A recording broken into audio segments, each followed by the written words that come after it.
Hello everyone, welcome to RPSC study hub. RS means question answer की series में आज हम बात करेंगे सीरीज़ 75 के बारे में, जिसमें हम लोक प्रशासन के 50 वर्ड्स यानी 5 अंकों के प्रश्नों के बारे में हम डिस्कस करेंगे। तो आइए स्टार्ट करते हैं आज के पहले प्रश्न से। पहला प्रश्न है हमारा, जिला कलेक्टर की दंडनायक के रूप में भूमिका बताइए। जिला कलेक्टर की दंडनायक के रूप में भूमिका बतानी है। इसको क्लीन कर लेते हैं। District collector as a magistrate, ठीक है। इसके रूप में शक्तियाँ बतानी है, तो इसका आंसर हम इस तरह से लिखेंगे। थोड़ा सा स्क्रीन को नीचे कर लेते हैं। जिला दंडनायक के रूप में जिला कलेक्टर को अनेक शक्तियां प्रदान की गई है। इन्हीं शक्तियों के कारण जिला कलेक्टर को जिला मजिस्ट्रेट भी कहा जाता है। वह पुलिस, जेल, न्यायिक क्षेत्र के कतिपय कार्य निष्पादित करता है। प्रमुख रूप से दंडनायक के रूप में जिला कलेक्टर के निम्न दायित्व होते हैं। इस तरह से आप फ्लो चार्ट बना सकते हैं। जैसे अगर दंडनायक के रूप को सेंटर में लिख देंगे, फिर उसके बाद में हम देखेंगे जिले में शांति सुरक्षा बनाए रखना, लॉ एंड ऑर्डर को बनाए रखना, सांप्रदायिक दंगों, जातीय संघर्षों पर नियंत्रण रखना, जातीय निवास जैसे आवश्यक प्रमाण पत्र जारी करना, जिला कारागारों का समय समय पर निरीक्षण करना, धारा 144 के तहत शांति भंग के मामलों की सुनवाई करना, शस्त्रालयों पर नियंत्रण रखना, विदेशियों के पारपत्रों की जांच करना, जिला पुलिस तंत्र पर नियंत्रण रखना। तो इस तरह से ये सारे काम क्या है, दंडनायक के रूप में है। जिला कलेक्टर के दंडनायक के रूप में ये सब कार्य है। इस तरह से आप फ्लो चार्ट बनाकर उत्तर दे सकते हैं। और भी पॉइंट्स अगर आपको आते हैं तो यूँ एरो बना के आप एड ऑन कर दीजिएगा। नेक्स्ट हम आज देखते हैं 50 वर्ड्स में दूसरा प्रश्न। राजस्थान मानवाधिकार आयोग के अध्यक्ष एवं सदस्यों की नियुक्ति के प्रावधान बताइए। जो हमारा राजस्थान राज्य मानवाधिकार आयोग है, उसके अध्यक्ष और सदस्य की नियुक्ति किस तरह से होती है, उसके प्रावधान क्या क्या हैं, वो इसके बारे में इस प्रश्न में बताना है।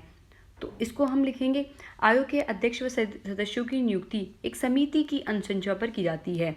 ठीक है, समिति की अनुशंसा पर राज्यपाल के द्वारा की जाती है। एक समिति होगी और वो भी किसकी, राज्यपाल की अनुशंसा पर की जाएगी। समिति में कौन कौन सदस्य होंगे, राज्य का मुख्यमंत्री हो गया, वो समिति का अध्यक्ष होता है। फिर राज्य का गृह मंत्री हो गया, विधानसभा का अध्यक्ष, विधानसभा का विपक्ष का नेता। लास्ट है राज्य विधान परिषद का सभापति, विधान परिषद का विपक्ष का नेता, यदि किसी राज्य में विधान परिषद हो तो। ठीक है। फिर है उच्च न्यायालय व जिला न्यायालयों के कार्यरत न्यायाधीश को अध्यक्ष व सदस्य के रूप में नियुक्त करने हेतु उच्च न्यायालय के मुख्य न्यायाधीश से परामर्श लिया जाता है। इसका मतलब ये है, यदि उच्च न्यायालय या जिला न्यायालय के कार्यरत किसी न्यायाधीश को अध्यक्ष या सदस्य के रूप में नियुक्त किया जाता है, तो उच्च न्यायालय के मुख्य न्यायाधीश से परामर्श भी किया जाएगा, और अगर इससे अलग है तो फिर परामर्श नहीं किया जाएगा। नेक्स्ट प्रश्न है हमारा, प्रशासन में मुख्य सचिव की समन्वयकारी भूमिका का विश्लेषण कीजिए। प्रशासन में मुख्य सचिव की समन्वयकारी भूमिका बतानी है। मुख्य सचिव राज्य प्रशासनिक तंत्र का प्रमुख होता है। इस भूमिका में वह राज्य प्रशासन के विभिन्न विभागों व अन्य संगठनों के बीच समन्वय का कार्य करता है। राज्य प्रशासन के विभिन्न विभागों का और अन्य संगठनों के बीच समन्वय का कार्य करता है। प्रशासन की विभिन्न गतिविधियों निदेशालयों, मंडलों, निगमों, विभागों आदि के माध्यम से संचालित होती है। इन सब में समन्वय करने का दायित्व मुख्य सचिव के पास ही होता है। सभी मुख्य नीतियां, जैसे वित्तीय नीतियां हो गई, कार्मिक प्रशासन के अनेक मामले हो गए, मुख्य सचिव के द्वारा ही निर्णीत होते हैं। मुख्य सचिव मंत्रिमंडलीय सचिव और अंतर्विभागीय समितियों का अध्यक्ष होने के नाते यह मुख्य समन्वयकर्ता भी होता है। मुख्य सचिव क्या होता है, मंत्रिमंडलीय सचिव तो होता ही है, और अंतर्विभागीय समिति जो होती है उनका अध्यक्ष भी होता है। तो टोटली जो है वो समन्वयकर्ता का कार्य मुख्य सचिव का होता है। विभागाध्यक्ष भी होता है। राजस्थान लोकायुक्त संस्था के कार्यों का उल्लेख कीजिए। नेक्स्ट प्रश्न है हमारा, functions of Rajasthan Lokayukta institution. सार्वजनिक क्षेत्र में भ्रष्टाचार, पदीय दुरुपयोग एवं अकर्मण्यता से संबंधित परिवादों पर स्वतंत्र एवं निष्पक्ष अन्वेषणों के माध्यम से पीड़ित की व्यथा का निराकरण एवं आरोपी के विरुद्ध कार्रवाई की अनुशंसा करना है। सार्वजनिक कोई भी क्षेत्र है, उसमें मान लो भ्रष्टाचार हो गया, पदीय दुरुपयोग हो गया, अकर्मण्यता हो गई, इन तीनों से संबंधित कोई भी परिवाद पर स्वतंत्र और निष्पक्ष अन्वेषण के माध्यम से पीड़ित की व्यथा का निराकरण करता है, उसकी आरोपों के विरुद्ध कार्रवाई की अनुशंसा करता है। सिर्फ अनुशंसा करता है, ये आपको ध्यान रखना है। अन्वेषणों में तत्परता एवं निष्पक्षता को बनाए रखता है। अन्वेषण होती है, उसमें तत्परता यानी फटाफट, क्विक, और निष्पक्षता को बनाए रखता है। निष्पक्ष रूप से जो है वो निर्णय देता है। अधिकार क्षेत्र में आने वाले संगठनों विभागों में जवाबदेही सुनिश्चित करता है।